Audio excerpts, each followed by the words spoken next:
আমরা প্রবাসীরা শুধু টাকার জন্য ভালো, টাকা ছাড়া আমাকে কোনো মূল্যায়ন কেউ করে না।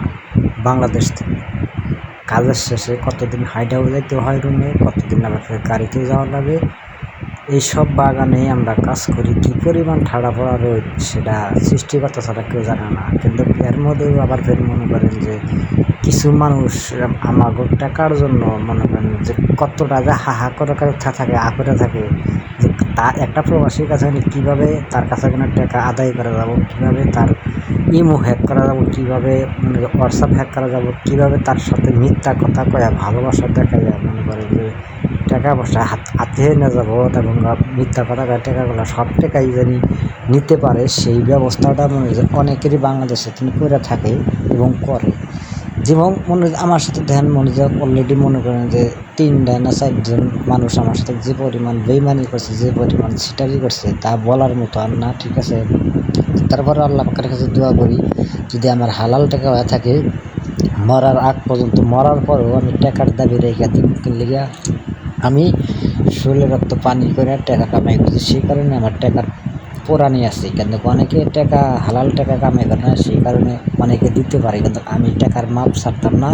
এবং টাকা আমি চাই 2 দিন আগে আর পরে, মরার পরে যদি আমার টাকা যদি নেওয়ার লাগে তাও নিতে রাজি আছি, কিন্তু তারপরে আমি টাকা মাপ করতাম না।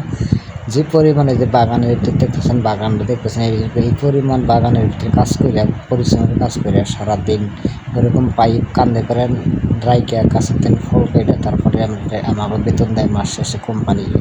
তো এই টাকাগুলো মনে যে অবশ্যই মনে যে একবারে হালাল টাকা, কিরকম বাংলাদেশে যেরকম যারা রিক্সা চালায় এবং মাটি কাটে তারপর টাকাটা একবার করে মনে যে করা একবারে সঠিক টাকা, কিন্তু সেই কারণে আমরা মতো এরকম পরিশ্রমের কামের টাকা এটা মনে হয় যে হালাল টাকা, বেহালাল টাকা না। আল্লাহ পাক সৃষ্টিকর্তার সবই জানে যে একটা প্রবাসী কী পরিমাণ পরিশ্রম করতে পারে, কী পরিমাণ পরিশ্রম হয়, সে টাকাটা আমি ভাত করে দেবো, হজম করে দেবো, মিথ্যা কথা কয়ে সিটারি করে নিয়ে তে সেই বিষয়টা আল্লাহ পাক ধীরে আসতে করবো। আল্লাহ পাক ছাড় দেয় কিন্তু ছেড়ে দেয় না, যারা ধরে মনে হয় যে জীবনের পঙ্গু মানে দেয়। সেই কারণে আমরা কইতেছি এখনও প্রবাস থেকে যারা টাকা পয়সা নিচ্ছেন সময় থাকতে এখনও যার টাকা ঘুরিয়ে দিন। আর যদি সময় যদি কোনদিন হাসপাতালের বেডে শুয়ে থাকবো তো হাসপাতালের বেডে আল্লাহ পাক যেন শহরের ব্যবস্থা করে, সেই দোয়াটা আমরা প্রবাস থেকে করি প্রতিদিনই 5 ওয়াক্ত নামাজ পড়ে। ঠিক আছে, তো যাই হোক এরকম পরিশ্রমের টাকা কেউ মাফ করতো না। তো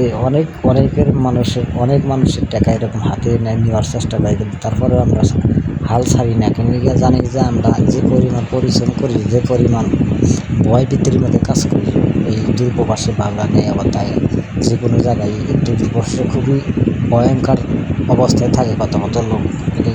কোন সময় কী হয় দেখার মতো মানুষ থাকে না। সেই কারণে আমরা সবসময় হালাল টাকাই কামাই করি, হালাল টাকা মানুষকে দেয়, বেহালাল টাকাতে দিই না। ঠিক আছে, বেহালাল টাকা